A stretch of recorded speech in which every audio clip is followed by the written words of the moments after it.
بسم اللہ الرحمن الرحیم۔ السلام علیکم۔ اسلامی تاریخ ایسے واقعات سے بری ہوئی ہے جن میں اللہ پر کامل یقین اور بھروسے کی عظیم مثالیں ملتی ہیں۔ اللہ تعالیٰ پر توکل یعنی بھروسہ کرنا انبیاء کرام کے طریقے کے ساتھ ساتھ اللہ تعالیٰ کا حکم بھی ہے۔ حکم خداوندی ہے کہ اللہ تعالیٰ پر ایمان لانے والوں کو صرف اللہ ہی کی ذات پر بھروسہ کرنا چاہیے، اور توکل کے ساتھ اللہ نے اپنے بندوں کو یہ حکم دیا ہے کہ صبر و نماز کے ذریعے سے اللہ سے مدد مانگو۔ جب بھی کوئی پریشانی ہو اس پر صبر کرو اور نماز پڑھ کر اللہ تعالیٰ سے مدد مانگو تو اللہ ضرور تمہاری مدد کرے گا۔ توکل کرنے والوں کے ساتھ اور اللہ کی ذات سے مدد طلب کرنے والوں کے ساتھ اللہ پاک کیسا معاملہ فرماتا ہے۔ صبر اور نماز کے ساتھ اللہ کی مدد طلب کرو۔ قرآن مجید میں ارشاد باری تعالیٰ ہے، اے ایمان والو صبر اور نماز سے طلب چاہو، بے شک اللہ صابروں کے ساتھ ہے۔ اس آیت میں بتایا جاتا ہے کہ صبر اور نماز سے مدد مانگو۔ صبر سے مدد طلب کرنا یہ ہے کہ عبادت کی ادائیگی، گناہوں سے روکنے،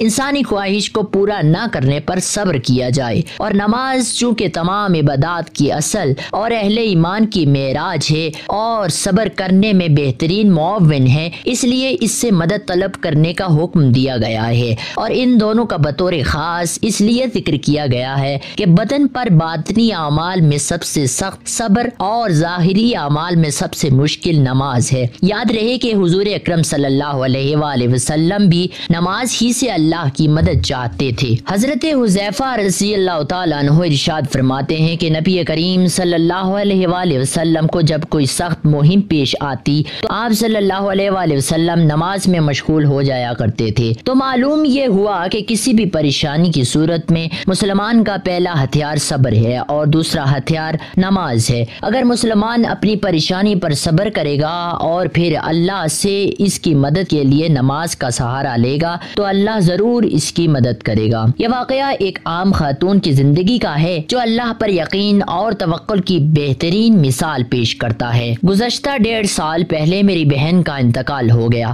وہ بے اولاد تھیں اور ان کے شوہر بھی پہلے ہی وفات پا چکے تھے۔ ان کی زندگی میں ایک بچی ان کا سہارا بنی جو دارالامان سے لی گئی تھی۔ یہ بچی نہ صرف یتیم تھی بلکہ دنیا میں اس کا کوئی اپنا نہ تھا اور دونوں کانوں سے سننے میں بھی کمزور تھی، لیکن اس کی خوبیاں بے شمار تھی۔ 5 وقت کی نمازی تھی اور روزانہ قرآن پاک کی تلاوت کیا کرتی تھی۔ جب میری بہن کی حالت بگڑنے لگی تو وہ بار بار اس بچی کا نام لیتی تھیں اور مجھے اشاروں سے اس کی ذمہ داری لینے کا کہتی تھیں۔ میں نے اس بچی کو گلے لگا کر وعدہ کیا کہ میں اس کی دیکھ بھال کروں گا۔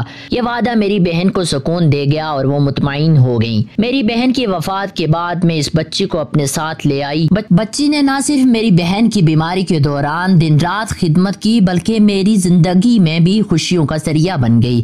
ہم نے اسے پڑھائی جاری رکھنے کے لیے کتابیں لے دیں اور ساتھ ہی گھر کے کاموں میں اس کی تربیت بھی کی۔ آہستہ آہستہ وہ گھر کا ایک اہم حصہ بن گئی۔ میری کوشش رہی کہ اسے اخلاقی طور پر مضبوط بناؤں اور اسے صبر و شکر کا درس دوں۔ جب وہ لڑکی جوان ہوئی تو میں نے اس کے لیے رشتہ تلاش کرنا شروع کر دیا، لیکن ہر شخص اپنے فائدے کی بات کرتا تھا۔ کوئی مکان مانگتا تو کوئی مالی حیثیت کا سوال کرتا۔ میں نے معاملہ اللہ کے سپرد کر دیا اور بچی کو صبر اور دعا کی تلقین کی۔ میں نے اسے سورہ بقرہ کی آیت نمبر 136 پڑھنے کو کہا۔ اللہ پر توکل کا نتیجہ یہ نکلا کہ 2 ماہ کے اندر ہی ایک مناسب رشتہ سامنے آ گیا۔ یہ رشتہ میری بہو کے خاندان کے ایک لڑکے سے تھا جو فیکٹری میں کام کرتا تھا اور اس کی بیوی زچگی کے دوران انتقال کر گئی تھی۔ لڑکی کی فیملی نے لڑکی کی خامیوں اور خوبیوں کو جانتے ہوئے بھی رشتہ قبول کیا۔ میں نے دل سے نیت کی کہ یہ کام صرف اللہ کی خوشنودی کے لیے کر رہی ہوں۔ اللہ کی مدد ہر قدم پر میرے ساتھ تھی۔ میرے پاس زیادہ وسائل نہیں تھے لیکن اللہ تعالیٰ نے ہر کام کے لیے انتظام کر دیا۔ کبھی رشتہ داروں نے پیسے دیے تو کبھی غیر متوقع طور پر اخراجات پورے ہو گئے۔ ہر دن ایک نیا راستہ کھلتا اور جہیز کے سامان کا بندوبست ہوتا گیا۔ رخصتی کا دن آیا اور اللہ کی مدد سے سب کام بخیر و خوبی انجام پا گئے۔ بہترین کھانا، شاندار انتظامات اور دلہن کی خوشی نے میرے دل کو سکون دیا۔ یہ سب اللہ کے کرم اور اس پر یقین کا نتیجہ تھا۔ دوستو، اگر نیت خالص ہو اور اللہ پر بھروسہ ہو تو وہ ایسے راستے بناتا ہے جن کی ہم توقع بھی نہیں کر سکتے۔ اسی طرح ایک اور واقعہ بیان کیا جاتا ہے کہ ندا ایک عام خاتون تھی جو اپنے شوہر کے حادثے میں انتقال کے بعد 3 بچوں کے ساتھ زندگی کی مشکلات کا سامنا کر رہی تھی۔ مالی حالات کمزور ہونے کی وجہ سے وہ والدین کے گھر رہنے پر مجبور تھی۔ اپنے بچوں کے بہتر مستقبل کے لیے ندا نے اللہ پر توکل کرتے ہوئے اپنی مدد آپ کرنے کا فیصلہ کیا۔ کئی جگہ نوکری کے لیے درخواست دی مگر ناکامی ہوئی۔ مایوسی کے باوجود اس نے روزانہ تہجد میں اللہ سے مدد کی دعا کی۔ ایک دن ایک پرانی سہیلی کے مشورے پر ندا نے بچوں کو ٹیوشن پڑھانا شروع کیا۔ ابتدا میں مشکلات کا سامنا رہا لیکن اللہ کی مدد سے رفتہ رفتہ محلے میں اس کی محنت کو سراہا جانے لگا۔ جلد ہی ایک ٹیوشن کے بچے کے والد جو ایک کمپنی کے مالک تھے ندا کی محنت سے متاثر ہو کر اسے کمپنی میں اکاؤنٹنٹس کی نوکری کی پیشکش کر دی۔ ندا نے اللہ پر بھروسہ کرتے ہوئے یہ موقع قبول کیا اور اپنی لگن سے خود کو ثابت کیا۔ اب وہ اپنے بچوں کے لیے ایک بہتر زندگی فراہم کر رہی تھی اور ان کی تعلیم اور ضروریات پوری کر رہی تھی۔ ندا نے اپنی زندگی کے تجربے سے سیکھا کہ صبر، محنت اور اللہ پر یقین کے ذریعے ناممکن کو ممکن بنایا جا سکتا ہے۔ آج وہ اپنی خوشحال زندگی کے ساتھ دوسروں کی مدد کرنے کے لیے بھی تیار رہتی ہے۔ آئیے اب جانتے ہیں کہ تقدیر اور توکل کیا ہے۔ قرآن و حدیث میں تقدیر اور توکل کے بارے میں کیا ارشادات ہیں؟ تقدیر پر ایمان رکھنا کتنا ضروری ہے اور اللہ کی ذات پر توکل کا اصل مفہوم کیا ہے؟ یاد رہے کہ توکل اور تقدیر کے مفہوم کو سمجھنا ہر مسلمان کے لیے انتہائی ضروری ہے، اس لیے ویڈیو کو آپ نے سکپ نہیں کرنا اور آخر تک لازمی دیکھنا ہے۔ سامعین، ہم تقدیر کے بارے میں بھی تفصیلی بات کریں گے لیکن پہلے بات کرتے ہیں توکل کی۔ یاد رہے کہ توکل سے مراد اپنے آپ کو اللہ کے سپرد کر دینا ہے۔ در حقیقت توکل اللہ اور انسان کے درمیان ایک ایسا انوکھا احساس ہے جس کا احاطہ بھروسہ اور اعتماد جیسے الفاظ سے نہیں کر سکتے۔ البتہ اس کی جامعیت کو سمجھنے کے لیے اسے بھروسہ کیا جا سکتا ہے، کیونکہ بھروسہ کسی بھی کیا جا سکتا ہے لیکن اللہ پر توکل خاص جذبے کا نام ہے اور توکل کا لفظ صرف اللہ کی ذات کے لیے مخصوص ہے۔ یہ وہ جذبہ ہے جس سے اللہ اور بندے کا رشتہ مضبوط ہو جاتا ہے۔ جس شخص کا اللہ پر توکل مضبوطی سے قائم ہو جاتا ہے اس کے لیے ہر معاملے میں اللہ ہی کافی ہو جاتا ہے۔ سورہ طلاق میں اللہ تعالیٰ نے فرمایا جس نے اللہ پر توکل کیا اس کے لیے اللہ کافی ہے، اور سورہ آل عمران میں بھی ارشاد ہوتا ہے کہ اللہ تعالیٰ تمہاری مدد کرے تو کوئی تم پر غالب نہیں آ سکے گا، اور اگر وہ تمہیں چھوڑ دے تو پھر کون ایسا ہے جو تمہاری مدد کرے۔ اور مومنوں کو تو اللہ پر ہی توکل کرنا چاہیے۔ دوستو، اللہ کی ذات توکل کے رشتے میں جڑنے کے لیے انسان کی ہمت، محنت، کوشش اور لگن کی اہمیت کو سمجھنا ضروری ہے۔ اللہ پر یقین اور توکل رکھنے سے ہرگز یہ مراد نہیں ہے کہ بندہ کوشش اور محنت کو ترک کر دے، اور نہ یہ ہے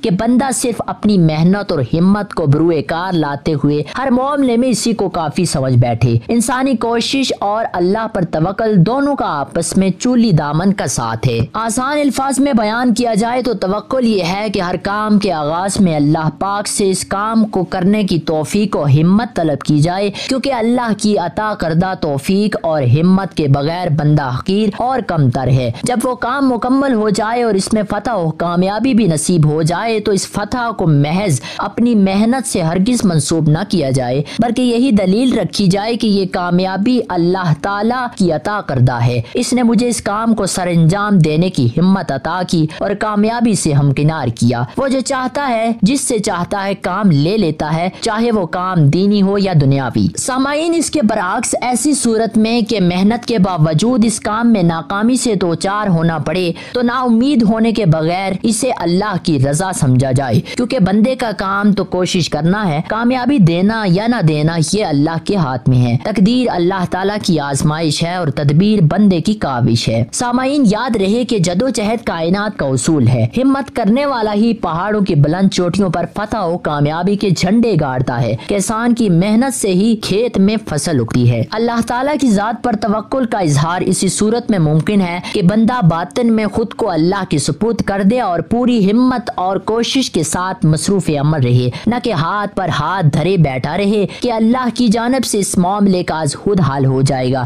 یا پھر یہ کہ کوشش کرنے کے بجائے صرف تسبیح کے دانے پھیرتا رہے۔ ایسے شخص کو متوکل نہیں کہا جا سکتا، بلکہ وہ تو محض سست اور کاہل ہے۔ انسانی کوشش اور تقدیر کے ضمن میں دو نظریاتی فرقے موجود ہیں، مذہب قدر اور مذہب جبر۔ مذہب قدر کے ماننے والے کہتے ہیں کہ اللہ نے بندے کو اختیار دیا ہے کہ وہ اچھے اور برے اعمال کے فیصلے کر کے اپنے لیے درست راہ کا انتخاب کرے۔ ان کے نزدیک نزدیک انسان تقدیر کے ہاتھوں مجبور نہیں بلکہ آزاد اور خود مختار ہے۔ ان کے مذہب کا محور و مرکز انسان کی کوشش اور آزادی ہے۔ دوسری طرف مذہب جبر کے ماننے والوں کا نظریہ یہ ہے کہ بندہ تقدیر کے ہاتھوں مکمل طور پر مجبور ہے اور تمام فیصلے پہلے ہو چکے ہیں۔ ان کے مطابق کوئی بھی شے اللہ کے حکم کے بغیر بال برابر بھی حرکت نہیں کر سکتی۔ اس نظریے میں تقدیر کے سامنے خود کو بے بس جان کر انسانی کوشش کو ترک کرنے کا رویہ ملتا ہے۔ اگر ان دونوں نظریات کا باریک بینی سے جائزہ لیا جائے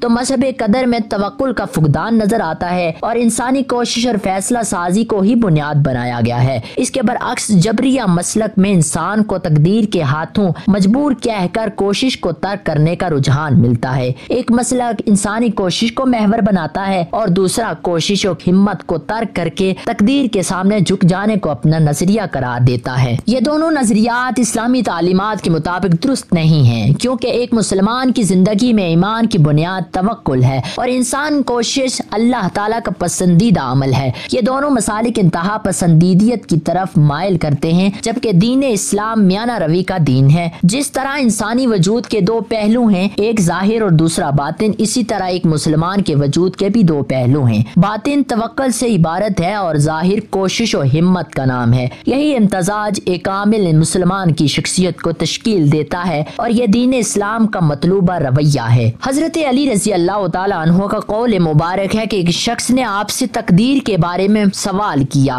انسان کتنا مجبور ہے اور کتنا آزاد؟ آپ نے فرمایا اپنی ایک ٹانگ اٹھاؤ۔ اس شخص نے ٹانگ اٹھائی، پھر آپ نے فرمایا اپنی دوسری ٹانگ بھی اٹھاؤ، جو کہ ناممکن تھا۔ آپ نے ارشاد فرمایا انسان اتنا آزاد ہے اور اتنا مجبور بھی۔ اس قول مبارک سے دو اہم نکات واضح ہوتے ہیں۔ اول، دین اسلام میانہ روی اور اعتدال کا دین ہے، اور دوم، تقدیر میں اللہ سبحانہ و تعالیٰ نے یہ کیا لکھا ہے اس پر سوچنے کی بجائے اپنے توانائی اس بات پر خرچ کی جائے جس کا اختیار اللہ نے ہمیں دیا ہے، اور وہ ہے اچھی نیت رکھ کر کوشش اور ہمت کرنا۔ حضرت علی رضی اللہ تعالیٰ عنہ کے قول سے یہ بات بھی عیاں ہوتی ہے کہ انسان نہ تو مکمل طور پر مختار ہے اور نہ مکمل طور پر مجبور۔ اللہ تعالیٰ نے اپنے علم اور حکمت کے تحت انسان کو بعض معاملات میں اختیار دیا ہے اور بعض میں مجبور رکھا ہے۔ یہاں ایک سوال پیدا ہوتا ہے کہ انسان کو کن معاملات میں اپنی زندگی کا مقصد بنانا چاہیے اور اس کے لیے کوشش کرنی چاہیے۔ اس بارے میں ایک بزرگ فرماتے ہیں کہ تمام ناسوتی معاملات جیسے رزق، شادی بیاہ، اولاد اور دولت وغیرہ، یہ سب اللہ تعالیٰ نے پہلے ہی طے کر دیے ہیں۔ انسان کو چاہیے کہ ان معاملات کو اپنی زندگی کا مقصد بنانے کے بجائے معرفت اور دیدار الہی کو اپنی اولین ترجیح بنائے۔ در حقیقت اسی مقصد کو حاصل کرنے کے لیے انسان کو کوشش کرنے کا کہا گیا ہے۔ یہی انسان کی اصل آزمائش ہے۔ جو شخص اس مقصد میں کامیاب ہو گیا وہ دنیا اور آخرت دونوں میں کامیاب ہو گیا۔ حضرت ابو درداء رضی اللہ تعالیٰ عنہ سے روایت ہے کہ حضور نبی کائنات صلی اللہ علیہ وآلہ وسلم نے ارشاد فرمایا،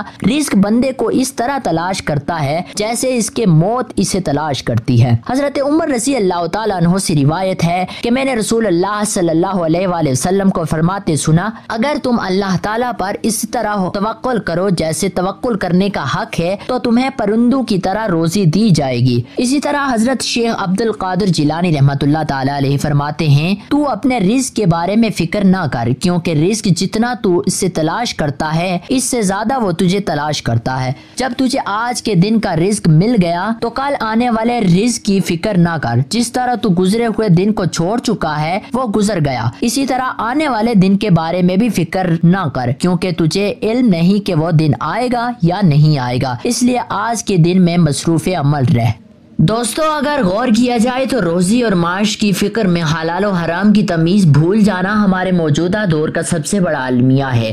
اس کی سب سے بڑی وجہ اللہ پر توکل کی کمی ہے، حالانکہ اسلام نے ہر معاملے میں توکل اختیار کرنے کا حکم دیا ہے۔ اللہ پاک نے ہر شخص کو دوسرے کے لیے رزق کا وسیلہ بنایا ہے۔ مثلا والد کو بچوں اور بیوی کے رزق کا وسیلہ بنایا، ایک ٹھیکیدار کو کئی مزدوروں کے رزق کا وسیلہ بنایا ہے، اور مال و متاع یا صاحب حیثیت بحیثیت شخص کو غریبوں کی روٹی روزی کا ذریعہ بنایا ہے۔ اللہ تعالیٰ کی حکمت کے تحت انسان ایک دوسرے کے لیے رزق کے انتظام کا ذریعہ بنتا ہے اور یہی اس دنیاوی نظام کا حسن ہے۔ بحیثیت بندہ اس حقیقت پر صدقے دل سے ایمان رکھنا چاہیے کہ ہر شخص کا رازق وہی ذات ہے جس نے بندے کو ایک نطفے سے پیدا کیا۔ وہی رب کریم بندوں کا رازق ہے جو ایک بچے کو ماں کے پیٹ میں رزق مہیا کرتا ہے، اور وہ رازق رب وہ ہے جو پتھر میں موجود کیڑے کو بھی بھوکا نہیں رہنے دیتا۔ چرند پرند حیوانات اور نباتات سب کا رازق اللہ تعالیٰ ہے، لیکن افسوس ان لوگوں پر جو بے یقینی کے شکار ہو کر رزق کی خاطر مسبب الاسباب کو چھوڑ کر مخلوق سے امیدیں وابستہ کر لیتے ہیں۔ اللہ تعالیٰ نے سورۃ طلاق میں فرمایا، اور اس کو ایسی جگہ سے رزق دے گا جہاں سے گمان بھی نہ ہو، اور جو خدا پر بھروسہ رکھے گا یعنی توکل کرے گا وہ اس کی کفالت کرے گا۔ خدا جو چاہتا ہے وہ کر لیتا ہے، اور خدا نے ہر چیز کا اندازہ مقرر کر رکھا ہے۔ دوستو، یہ بات یاد رکھنی چاہیے کہ رزق کے لیے انسان کو کوشش کرنے کا ضرور حکم دیا گیا ہے، لیکن اس کے ساتھ ساتھ اللہ تعالیٰ پر بھروسہ رکھنا اور اس کے حکم کے مطابق زندگی گزارنا نہ ہی اصل ایمان کی علامت ہے۔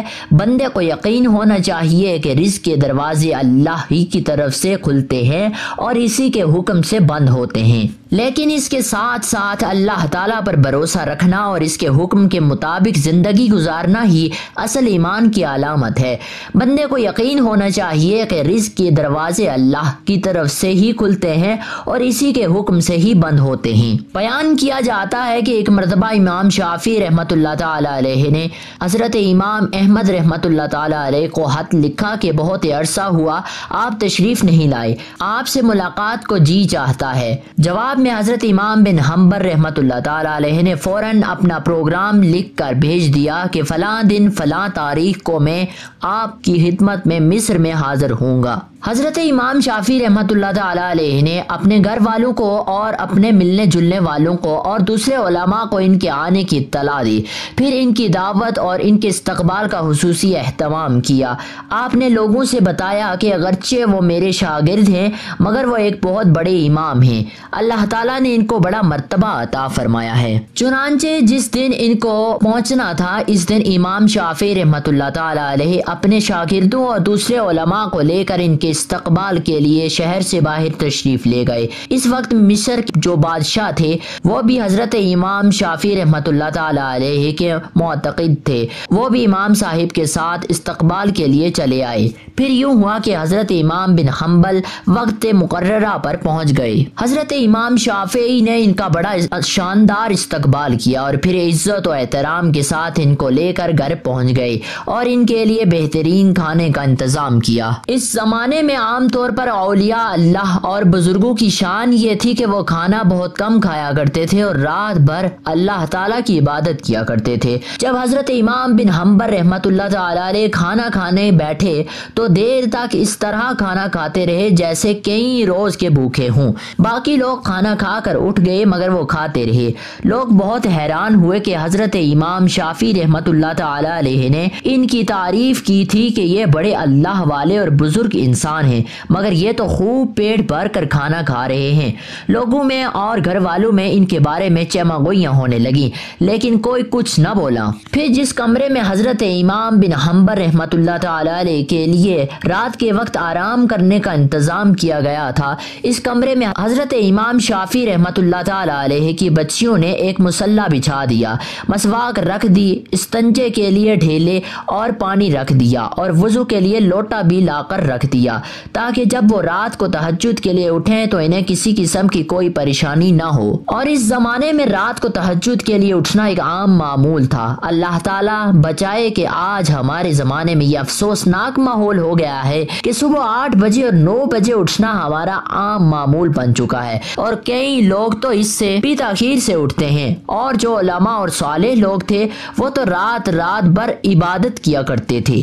اللہ تعالیٰ ہم سب کو بھی تہجد پڑھنے پڑھنے کی توفیق عطا فرمائے، آمین۔ بہرحال حضرت امام بن حنبل رحمۃ اللہ تعالی علیہ نے رات کو اس کمرے میں آرام کیا اور صبح اٹھ کر فجر کی نماز پڑھنے چلے گئے۔ جیسے ہی وہ نماز کے لیے نکلے تو حضرت امام شافعی کی بچیاں اس کمرے میں آ گئیں تو وہاں دیکھتی ہیں کہ پانی کا لوٹا ویسے کا ویسا ہی پانی سے بھرا ہوا ہے، نہ مسواک استعمال ہوئی، نہ ڈھیلے استعمال ہوئے اور نہ وضو کے لیے پانی استعمال ہوا، سب کچھ جیسا تھا ویسا کا ویسا ہی رکھا تھا۔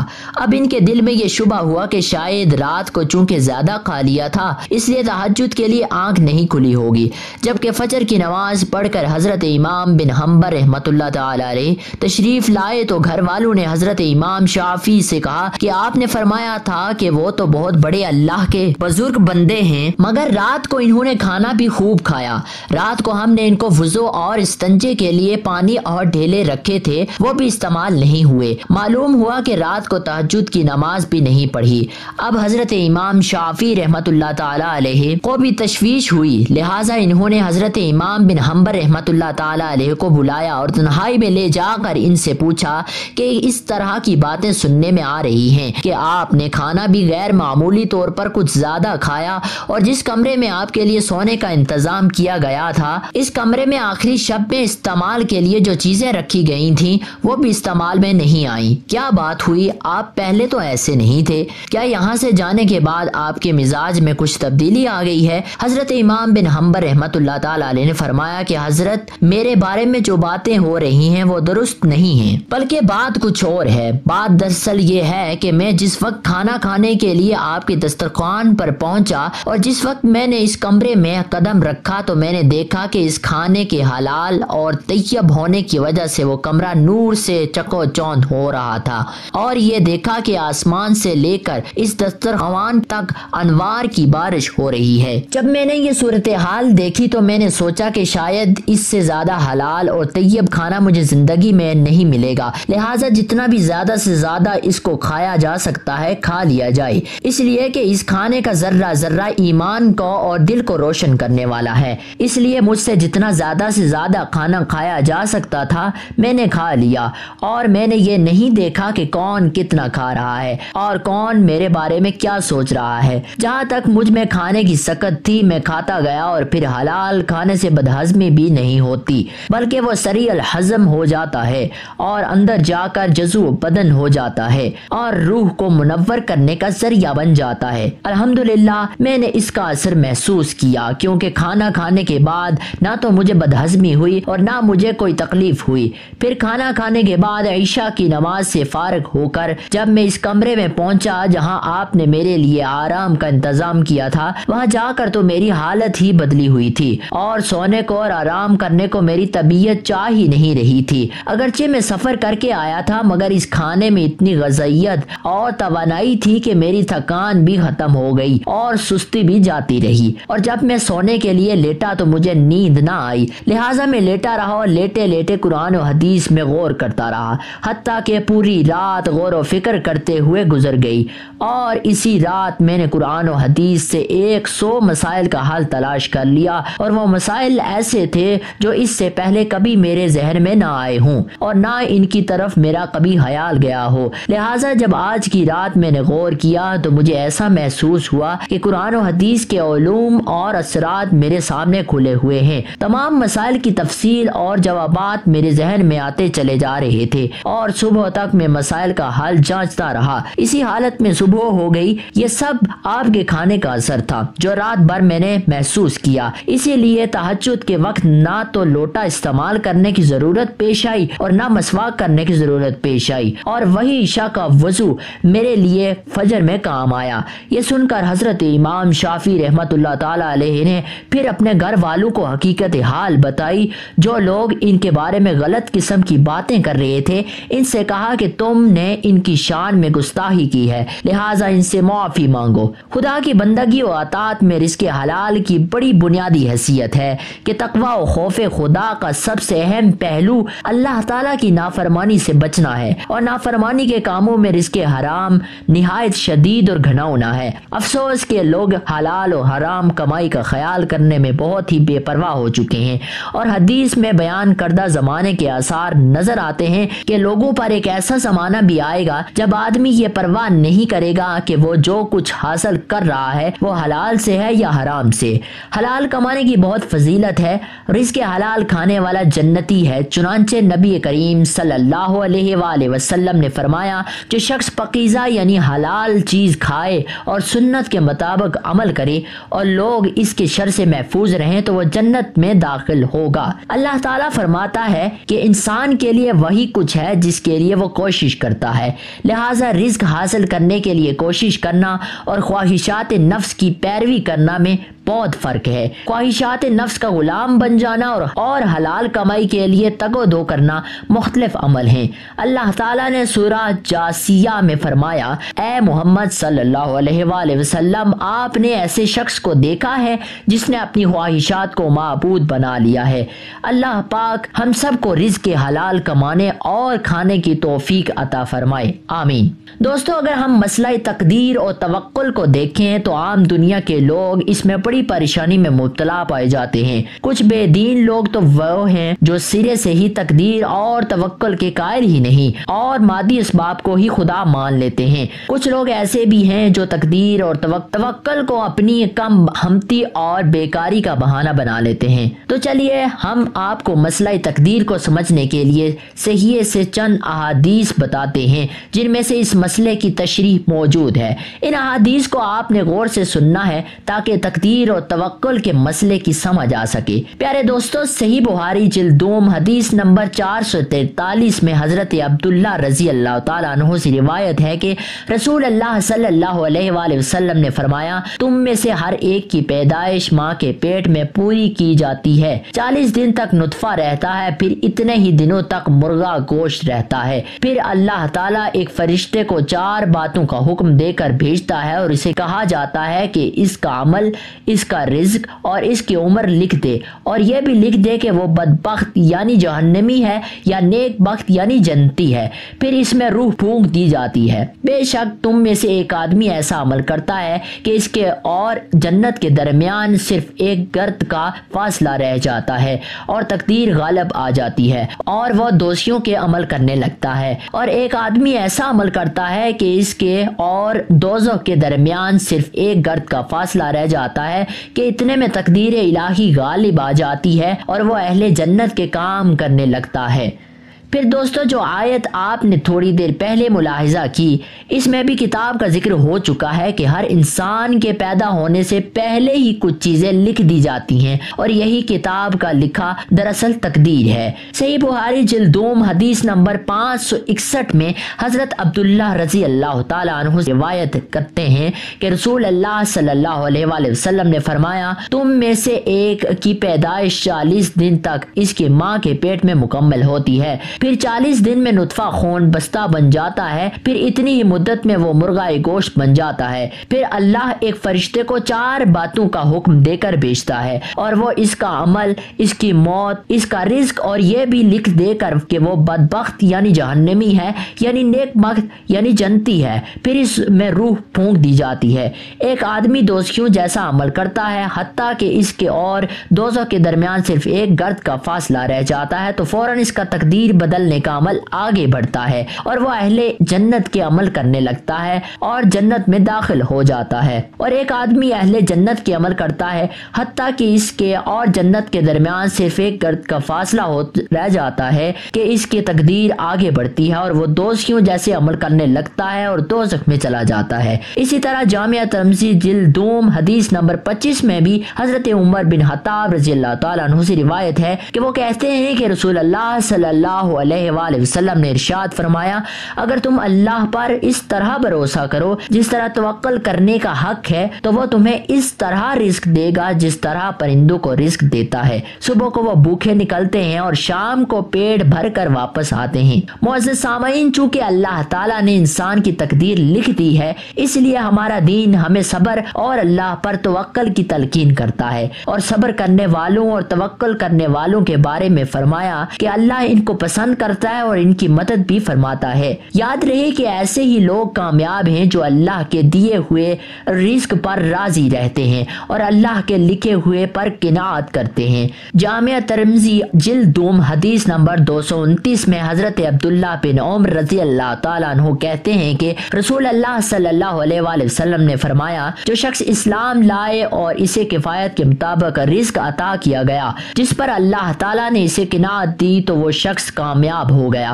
معزز سامعین، ہر انسان کو چاہیے کہ وہ ناشکری سے بچے، کیونکہ ناشکری کرنے والوں کو اللہ تعالیٰ پسند نہیں فرماتا۔ آج ہمارا المیہ یہ ہے کہ تھوڑی سی آزمائش آ جائے تو ہم اللہ تعالیٰ سے شکوے و شکایت کرنے لگتے ہیں اور اللہ کی ناشکری کرتے ہیں، جو کہ جاہلانہ حرکت ہے۔ یاد رہے کہ اللہ تعالیٰ کی ناشکری کرنے سے اللہ کو تو کوئی فرق نہیں پڑتا، ہاں البتہ انسان اپنا ہی نقصان کر رہا ہوتا ہے اور اللہ کو ناراض کرتا ہے۔ یاد رہے کہ ہر انسان فقیر ہے اور فقیر کا کام ہے مانگنا، اس لیے انسان کو چاہیے کہ ہر معاملے میں اللہ سے مانگے اور اللہ پر توکل کرے۔ معزز سامعین، بیان کی گئی روایات اور تذکرے کا خلاصہ یہی ہے کہ انسان کے تمام اعمال و افعال اللہ رب العزت کی طرف سے پہلے سے لکھے ہوئے ہوتے ہیں۔ انسان اپنے بعض اعمال میں مجبور ہے اور بعض اعمال میں مختار ہے۔ ناظرین، ایسا ہی ایک واقعہ اور بھی آپ کو سناتے ہیں جو ایک حکیم صاحب کا اللہ کی ذات پر توکل کرنے کے حوالے سے ہے۔ کہتے ہیں کہ بھارتی پنجاب کے کسی شہر میں ایک حکیم صاحب ہوا کرتے تھے جن کا مطلب ایک پرانی سی عمارت میں ہوتا تھا۔ حکیم صاحب روزانہ صبح مکتب جاتے اور جانے سے پہلے بیوی کو کہتے، جو کچھ آج کے دن کے لیے تمہیں چاہیے ایک چٹ پر لکھ کر مجھے دے دو۔ بیوی لکھ کر دے دیتی۔ آپ دکان پر جا کر سب سے پہلے وہ چٹ کھولتے، بیوی نے جو چیزیں لکھی ہوتی ان کے سامنے ان چیزوں کی قیمت درج کرتے، پھر ان کا ٹوٹل کرتے اور اللہ سے دعا کرتے، یا اللہ تو ہی میرا وکیل ہے، میرا تجھ پر ہی توکل ہے، میں صرف تیرے ہی حکم کی تعمیل میں تیری عبادت چھوڑ کر یہاں دنیا داری کے چکروں میں آ بیٹھا ہوں۔ جو ہی تو میری آج کی مطلوبہ رقم کا بندوبست کر دے گا میں اسی وقت یہاں سے اٹھ جاؤں گا۔ اور پھر یہی ہوتا، کبھی صبح کے 9:30 بجے ہوتے تو کبھی 10 بجے ہوتے۔ حکیم صاحب مریضوں سے فارغ ہو کر واپس اپنے گاؤں چلے جاتے اور اپنا باقی وقت اللہ کی عبادت میں گزارتے۔ ایک دن حکیم صاحب نے دکان کھولی، رقم کا حساب لگانے کے لیے چٹ کھولی تو وہ چٹ کو دیکھتے ہی رہ گئے، کیونکہ آٹے دال وغیرہ کے بعد بیگم نے لکھا تھا بیٹی کے جہیز کا سامان۔ کچھ دیر سوچتے رہے، پھر چیزوں کی قیمت لکھنے کے بعد جہیز کا سامان بھی لکھ دیا اور اس کے بعد لکھ دیا، یہ اللہ کا کام ہے، اللہ جانے۔ چٹ پر یہ جملہ لکھا اور کام میں مصروف ہو گئے۔ اسی دوران ایک بڑی سی کار ان کے مکتب کے سامنے آ کر رکی۔ حکیم صاحب نے کار اور کار والے کی طرف کوئی توجہ نہ دی، کیونکہ کئی کاروں والے ان کے پاس آتے رہتے تھے۔ دونوں مریض دوائی لے کر چلے گئے۔ وہ سوٹڈ بوٹڈ صاحب کار سے باہر نکلے اور سلام کر بینچ پر بیٹھ گئے۔ حکیم صاحب نے کہا، اگر آپ نے اپنے لیے دوائی لینی ہے تو ادھر اسٹول پر آ جائیں تاکہ میں آپ کے نبض دیکھ لوں یا بیماری کی کیفیت بیان کریں۔ صاحب کہنے لگے، حکیم صاحب میرا خیال ہے آپ نے مجھے پہچانا نہیں، لیکن آپ مجھے پہچان بھی کیسے سکتے ہیں، کیونکہ میں 15 یا 16 سال کے بعد آپ کے مکتب میں داخل ہوا ہوں۔ آپ کو گزشتہ ملاقات کا احوال سناتا ہوں، پھر آپ کو ساری بات یاد آ جائے گی۔ جب میں پہلی مرتبہ یہاں آیا تھا تو میں خود نہیں آیا تھا، خدا مجھے آپ کے پاس لے آیا تھا، کیونکہ اللہ کو مجھ پر رحم آ گیا تھا اور وہ میرا گھر آباد کرنا چاہتا تھا۔ ہوا یوں کہ میں اپنی کار میں اپنی آبائی گھر جا رہا تھا کہ سفر کے دوران آپ کی دکان کے سامنے ہماری کار کا ٹائر پنکچر ہو گیا۔ ڈرائیور کار کا ٹائر اتار کر پنکچر لگوانے چلا گیا۔ آپ نے دیکھا کہ میں گرمی میں کار کے پاس کھڑا ہوں۔ آپ میرے پاس آئے اور مکتب کی طرف اشارہ کرتے ہوئے کہا، ادھر آ کر کرسی پر بیٹھ جائے، اندھا کیا چاہے دو آنکھیں۔ میں نے آپ کا شکریہ ادا کیا اور کرسی پر آ کر بیٹھ گیا۔ ڈرائیور نے کچھ زیادہ ہی دیر لگا دی تھی۔ ایک چھوٹی سی بچی بھی یہاں آپ کی میز کے پاس کھڑی تھی اور بار بار کہہ رہی تھی، چلے نا مجھے بھوک لگی ہے، اور آپ اسے کہہ رہے تھے، بیٹی تھوڑا سا صبر کرو ابھی چلتے ہیں۔ میں نے یہ سوچا کہ اتنی دیر سے آپ کے پاس بیٹھا ہوں، مجھے کوئی دوائی آپ سے خریدنی چاہیے۔ چاہیے تاکہ آپ میرے بیٹھنے کو زیادہ محسوس نہ کریں۔ میں نے آپ سے کہا تھا حکیم صاحب، میں 4 سال سے انگلینڈ میں ہوتا ہوں۔ انگلینڈ جانے سے قبل میری شادی ہو گئی تھی، لیکن ابھی تک اولاد کی نعمت سے محروم ہوں۔ یہاں بھی بہت علاج کیا اور وہاں انگلینڈ میں بھی، لیکن قسمت میں مایوسی کے سوا اور کچھ نہیں دیکھا۔ مجھے کل کی طرح یاد ہے کہ آپ نے کہا تھا میرے بھائی توبہ استغفار پڑھو، خدا را اپنے خدا سے مایوس نہ ہو، یاد رکھو اس کے خزانے میں کسی شے کی کمی نہیں۔ اولاد، مال و اسباب، غمی خوشی، زندگی اور موت، ہر چیز اسی کے ہاتھ میں ہے۔ کسی حکیم یا ڈاکٹر کے ہاتھ میں شفا نہیں ہوتی اور نہ ہی کسی دوا میں شفا ہوتی ہے۔ شفا اگر ہونی ہے تو اللہ کے حکم سے ہونی ہے، اولاد دینی ہے تو اسی نے دینی ہے۔ مجھے یاد ہے آپ باتیں کرتے جا رہے تھے اور ساتھ ساتھ پڑیاں بنا رہے تھے۔ تمام دوائیاں آپ نے 2 حصوں میں تقسیم کر کے 2 لفافوں میں ڈالی۔ پھر مجھ سے پوچھا کہ آپ کا نام کیا ہے۔ میں نے بتایا کہ میرا نام محمد علی ہے۔ آپ نے ایک لفافے میں محمد علی اور دوسرے پر بیگم محمد علی لکھا، پھر دونوں لفافے ایک بڑے لفافے میں ڈال کر دوائی استعمال کرنے کا طریقہ بتایا۔ میں نے بے دلی سے دوائی لے لی کیونکہ میں نے تو صرف کچھ رقم آپ کو دینا چاہتا تھا، لیکن جب دوائی لینے کے بعد میں نے پوچھا کتنے پیسے، آپ نے کہا بس ٹھیک ہے۔ میں نے زیادہ زور ڈالا تو آپ نے کہا آج کھاتا بند ہو گیا ہے۔ میں نے کہا مجھے آپ کی بات کی سمجھ نہیں آئی۔ اسی دوران وہاں ایک اور آدمی آ چکا تھا۔ اس نے مجھے بتایا کہ کھاتا بند ہونے کا مطلب یہ ہے کہ آج کے گھریلو اخراجات کے لیے جتنی رقم حکیم صاحب کو اللہ سے مانگنی تھی وہ اللہ نے دے دی ہے، مزید رقم وہ نہیں لے سکتے۔ میں کچھ حیران ہوا اور کچھ دل میں شرمندہ ہوا کہ میرے کتنے گھٹیا خیالات تھے اور یہ سادہ سا حکیم کتنا عظیم انسان ہے۔ میں نے جب گھر جا کر بیوی کو دوائیاں دکھائیں اور ساری بات بتائی تو بے اختیار اس کے منہ سے نکلا وہ انسان نہیں کوئی فرشتہ ہے۔ انشاءاللہ ان کی دی ہوئی ادویات ہمارے من کی مراد پوری کرنے کا باعث بنے گی۔ حکیم صاحب، اللہ نے ہمیں اولاد کی نعمت سے نوازا اور آج میرے گھر میں 3 پھول اپنی بہاریں دکھا رہے ہیں۔ ہم میاں بیوی ہر وقت آپ کے لیے دعائیں کرتے رہتے ہیں۔ جب بھی پاکستان چھٹی پر آیا کار ادھر روکی لیکن دکان کو بند پایا۔ کل دوپہر بھی آیا تھا مگر آپ کا مطب بند تھا۔ ایک آدمی پاس ہی کھڑا تھا، اس نے کہا کہ اگر آپ کو حکیم صاحب سے ملنا ہے تو صبح 9 بجے لازمن پہنچ جائیں، ورنہ ان کے ملنے کی کوئی گارنٹی نہیں، اسی لیے آج صبح سویرے آپ کے پاس آ گیا ہوں۔ محمد علی نے کہا 15 سال قبل جب میں نے آپ کے مطب میں آپ کی چھوٹی سی بیٹی دیکھی تھی تو میں نے بتایا تھا کہ اسے دیکھ کر مجھے اپنی بھانجی یاد آ رہی ہے۔ حکیم صاحب، ہمارا سارا خاندان انگلینڈ میں سیٹل ہو چکا ہے، صرف ہماری ایک بیوہ بہن اپنی بیٹی کے ساتھ پاکستان میں رہتی ہے۔ ہماری بھانجی کی شادی اس ماہ کی 21 تاریخ کو ہونا تھی۔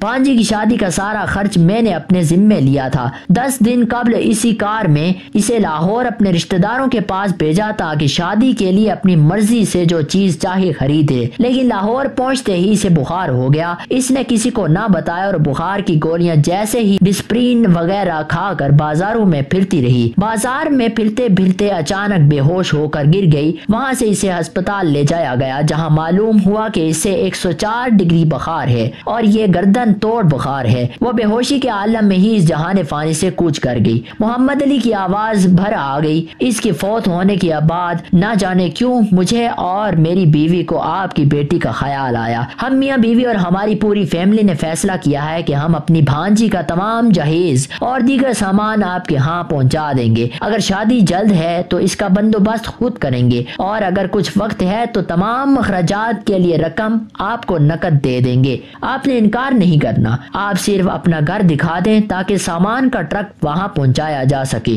حکیم صاحب حیران و پریشان ہو کر بولے، محمد علی صاحب، آپ جو کچھ کہہ رہے ہیں مجھے سمجھ نہیں آ رہا، میرا اتنا دماغ نہیں ہے۔ میں نے تو آج صبح بیوی کے ہاتھ کی لکھی ہوئی چٹ یہاں آ کر کھول کر دیکھی۔ جب مرچ مسالے کے بعد میں نے یہ الفاظ پڑھے، بیٹی کے جہیز کا سامان، تو آپ کو معلوم ہے کہ میں نے کیا لکھا؟ آپ خود یہ چٹ دیکھ لیں۔ محمد علی یہ دیکھ کر حیران رہ گئے کہ بیٹی کے جہیز کے سامنے لکھا ہوا تھا، یہ کام اللہ کا ہے اور اللہ ہی جانے۔ حکیم صاحب نے کہا، یقین کریں آج تک ایسا کبھی نہیں ہوا کہ بیوی نے چٹ پر کچھ لکھا ہو اور مولا نے اسی دن اس کا بندوبست نہ کر دیا ہو۔ واہ مولا واہ، تو عظیم ہے، تو کریم ہے۔ آپ کی بھانجی کی وفات کا صدمہ تو ہے، لیکن اللہ کی قدرت پر حیرت ہے کہ وہ کس طرح اپنے معجزات دکھاتا ہے۔ جب سے ہوش سنبھالا ایک ہی سبق سیکھا ہے کہ اللہ پر توکل کرو، صبح کو رازق رازق تو ہی رازق کا ورد کرو اور شام کو شکر مولا تیرا شکر کا ورد کرو۔ دوستو ہمیں ہر حال میں اللہ کا شکر ادا کرنا چاہیے۔ ایک شخص نے رسول اللہ صلی اللہ علیہ وآلہ وسلم سے پوچھا کیا اونٹنی کو باندھ کر توکل کروں یا بغیر باندھے؟ آپ صلی اللہ علیہ وآلہ وسلم نے ارشاد فرمایا باندھو اور اللہ پر بھروسہ کرو۔ حضرت عبداللہ بن عباس رضی اللہ تعالیٰ عنہ فرماتے ہیں کہ اہل یمن بغیر ساز و سامان کے حج کرنے کے لیے آتے اور کہتے کہ ہم اللہ تعالیٰ پر توکل کرتے ہیں، لیکن جب مکہ مکرمہ پہنچتے تو لوگوں سے سوال کرنا شروع کر دیتے۔ چنانچہ اللہ تعالیٰ نے قرآن کی سورہ البقرہ میں آیت نمبر 198 نازل فرمائی، حج کی سفر میں زاد راہ ساتھ لے جایا کرو۔ جو بھی اسباب مہیا ہوں انہیں اس یقین کے ساتھ اختیار کرنا چاہیے کہ کرنے والی ذات صرف اور صرف اللہ تعالیٰ کی ہے۔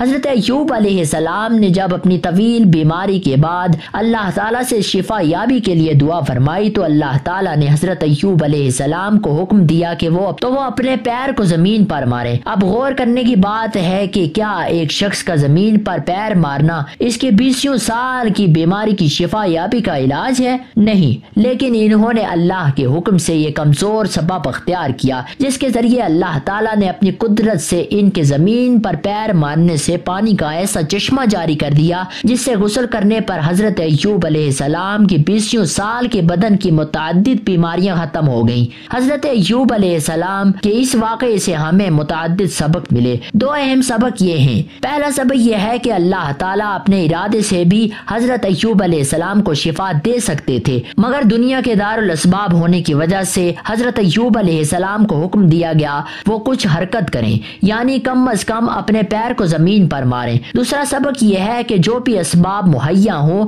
ان کو اس یقین کے ساتھ اختیار کرنا چاہیے کہ اللہ کی قدرت اور حکم سے کمزور اسباب کے باوجود کسی بڑی سے بڑی چیز کا بھی وجود ہو سکتا ہے۔ حضرت مریم علیہ السلام نے جب اللہ کے حکم سے بغیر باپ کے حضرت عیسیٰ علیہ السلام کو جنا تو ان کے لیے حکم خدا بندی ہوا کہ کھجور کے تنے کو ہلائیں، یعنی حرکت دیں۔ اس سے جب پکی ہوئی تازہ کھجوریں جھڑیں تو ان کو کھائیں۔ اللہ تعالیٰ اپنی قدرت سے حضرت مریم علیہ السلام کو بغیر کسی سبب کے بھی کھجور کھلا سکتے تھے، لیکن دنیا کے دارالاسباب ہونے کی وجہ سے حکم ہوا کہ کھجور کے تنے کو اپنی طرف ہلاؤ۔ چنانچہ حضرت مریم نے حکم خداوندی کی تعمیل میں کھجور کے تنے کو حرکت دی۔ کھجور کا تنا اتنا مضبوط ہوتا ہے کہ چند طاقتور مرد بھی اسے آسانی سے ہلا نہیں سکتے، لیکن صنف نازک نے اس کمزور سبب کو اختیار کیا تو اللہ تعالیٰ نے اپنے حکم سے سوکھے ہوئے کھجور کے درخت سے حضرت مریم علیہ السلام کے لیے تازہ کھجوریں یعنی غذا کا انتظام کر دیا۔ اس واقعے سے معلوم ہوا کہ جو بھی اسباب مہیا ہوں اللہ پر توکل کر کے انہیں اختیار کرنا چاہیے۔ اسباب تو ہمیں اختیار کرنے چاہیے، لیکن ہمارا بھروسہ اللہ کی ذات پر ہی ہونا چاہیے کہ وہ اسباب کے بغیر بھی چیز کو وجود میں لا سکتا ہے اور اسباب کی موجودگی کے باوجود اس کے حکم کے بغیر کوئی بھی چیز وجود میں نہیں آ سکتی۔ حضرت ابراہیم علیہ السلام کو جلتی ہوئی آگ میں ڈالا گیا، جلانے کے سارے اسباب موجود تھے، مگر حکم خداوندی ہوا کہ آگ حضرت ابراہیم علیہ السلام کے لیے سلامتی بن جائے تو آگ نے انہیں کچھ بھی نقصان نہیں پہنچایا، بلکہ وہ آگ جو دوسروں کو جلا دیتی ہے حضرت ابراہیم علیہ السلام کے لیے ٹھنڈی اور سلامتی کا سبب بن گئی۔ اسی طرح حضرت اسماعیل علیہ السلام کی گردن پر طاقت کے ساتھ تیز چھری چلائی گئی، مگر چھری بھی کاٹنے میں اللہ کے حکم کی محتاج ہوئی ہے۔ اللہ نے اس چھری کو حضرت اسماعیل علیہ السلام کی گردن کو نہ کاٹنے کا حکم دیا تھا، لہٰذا کاٹنے کے اسباب کی موجودگی کے باوجود چھری حضرت اسماعیل علیہ السلام کی گردن نہیں کاٹ سکی۔